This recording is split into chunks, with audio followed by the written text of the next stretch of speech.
നമസ്കാരം സാർ. നമസ്കാരം.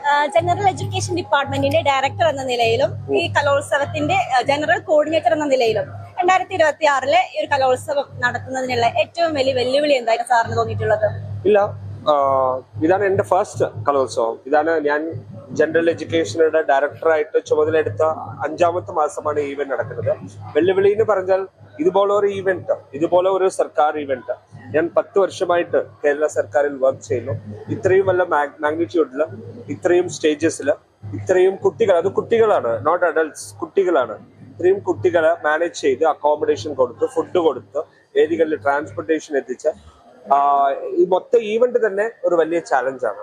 പക്ഷെ അത് നമ്മുടെ കേരളത്തിന്റെ സിസ്റ്റം നല്ല പ്രിപ്പയർഡ് ആയതുകൊണ്ടും വളരെ എക്സ്പീരിയൻസ് ആയതുകൊണ്ടും വളരെ നല്ല രീതിയിൽ തന്നെ നമുക്ക് നടത്താൻ കഴിയുന്നു. Okay sir.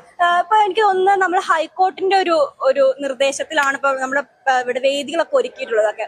അതൊരു പരിമിതി ആയിട്ടാണോ തോന്നുന്നത്? അതിനെങ്ങനെ ആ നിർദ്ദേശങ്ങൾക്കുള്ളിൽ ഇതൊക്കെ നമുക്ക് സംഘടിപ്പിക്കാൻ പറ്റും? ഇല്ല, തെക്കിൻകാട് മൈതാനം ഈ പരിമിതികൾ എന്ന് പറഞ്ഞാൽ അത് പരിമിതികളായിട്ട് കാണാതെ തൃശ്ശൂരുടെ ഒരു അടയാളമാണ്, ഒരു ഐക്കോണിക് സിമ്പിൾ ആണ് ഈ തെക്കിൻകാട് മൈതാനം പറയുന്നത്. സോ ഇതുപോലെ ഒരു വേദി കിട്ടിയത് തീർച്ചയായിട്ടും നമ്മുടെ ഒരു സന്തോഷവും ഭാഗ്യം തന്നെയാണ്.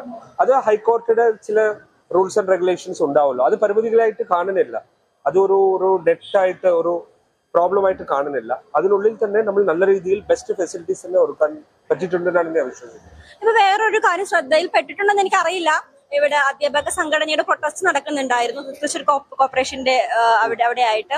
അപ്പോൾ നമ്മുടെ കേരള സംസ്ഥാനത്തിലെ തന്നെ ഏറ്റവും വലിയ ഒരു കലോത്സവം അല്ലെങ്കിൽ ഒരു കലാമാമാങ്കം ഇവിടെ നടന്നുകൊണ്ടിരിക്കുമ്പോൾ അതിന്റെ ഭാഗമാവേണ്ടി വരുന്ന അധ്യാപകര് നിലനിൽപ്പിന് വേണ്ടിയിട്ട് പ്രൊട്ടസ്റ്റ് ചെയ്യേണ്ടി വരുന്ന കാഴ്ച കൂടി നമുക്ക് അപ്പുറത്ത് കാണാൻ സാധിക്കും. ആ കാര്യങ്ങൾ ഇത് കലോത്സവം ബന്ധപ്പെട്ട ചർച്ചയായതുകൊണ്ട് അതിന്റെ ഡീറ്റെയിൽസിലേക്ക് ഞാൻ പോകുന്നില്ല.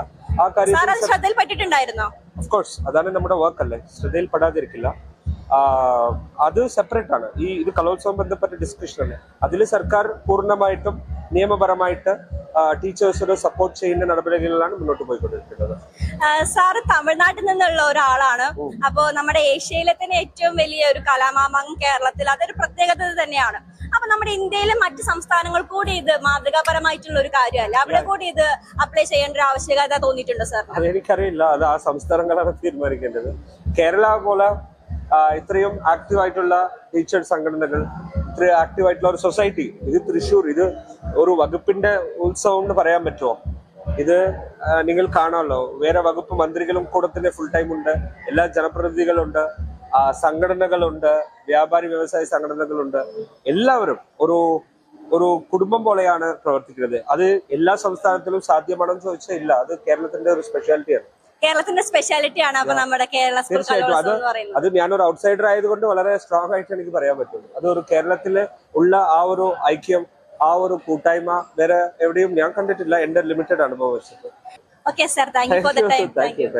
Very happy and best wishes to Varta. Thank you. Okay, thank you.